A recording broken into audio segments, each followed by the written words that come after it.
Hello అండి అందరికీ. మజ్జిగతో దూది లాంటి మెత్తటి సాఫ్ట్ దోశలు ఎలా చేసుకోవాలో ఈ వీడియోలో చూపిస్తున్నాను. ఒకసారి తప్పకుండా ట్రై చేయండి. ముందుగా నేను ఇక్కడ దోశ బియ్యం 1 కప్పు తీసుకుంటున్నాను. ఏ కప్పుతో అయితే దోశ బియ్యం తీసుకున్నామో అదే కప్పుతో 1/2 కప్పు అటుకులు తీసుకుంటున్నాను. అలాగే మినపప్పు 1 స్పూన్, మెంతులు 1 స్పూన్ వేసుకొని 1-2 సార్లు నీళ్ళతో శుభ్రంగా కడగండి.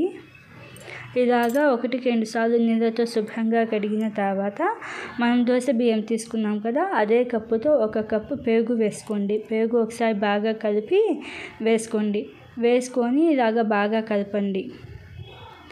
ఇలాగ బాగా కలిపిన తర్వాత పైన ప్లేట్ పెట్టేసి ఒక 5-6 గంటల దాకా పక్కన పెట్టుకోవాలి.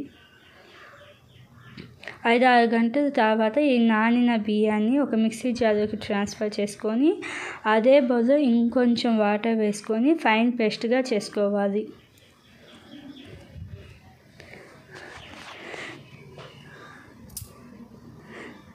ఇలాగా ఫైన్ పేస్ట్గా చేసుకున్న ఈ దోశ పిండిని ఒక బౌల్లోకి ట్రాన్స్ఫర్ చేసుకొని మీ టేస్ట్కి తగినంత సాల్ట్, అలాగే బేకింగ్ సోడా 1 పావు స్పూన్ వేసుకొని 1 స్పూన్ వాటర్ వేసుకొని ఒకసారి బాగా కలపండి.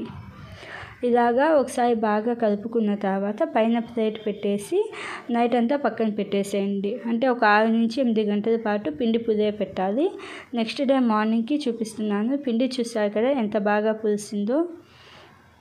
ఇలాగా బాగా పులిసిన ఫెర్మెంట్ అయిన ఈ దోశ పిండి మనకి పిండి కన్సిస్టెన్సీ అనేది ఇలాగా ఉండాలి, కొంచెం జారుతూ ఉండాలి. ఇలాగ పిండి కన్సిస్టెన్సీ వచ్చిన తర్వాత దోశ పెనం అనేది బాగా హీట్ చేసుకొని ఇలాగ వేసుకొని దోశలాగా మీడియం ఫ్లేమ్లో కుక్ చేసుకోవాలి. ఒక 30 సెకండ్స్ తర్వాత కొంచెం ఆయిల్ వేసుకొని రెండో వైపుకి మార్చుకొని రెండో వైపు కూడా కుక్ చేసుకోవాలి.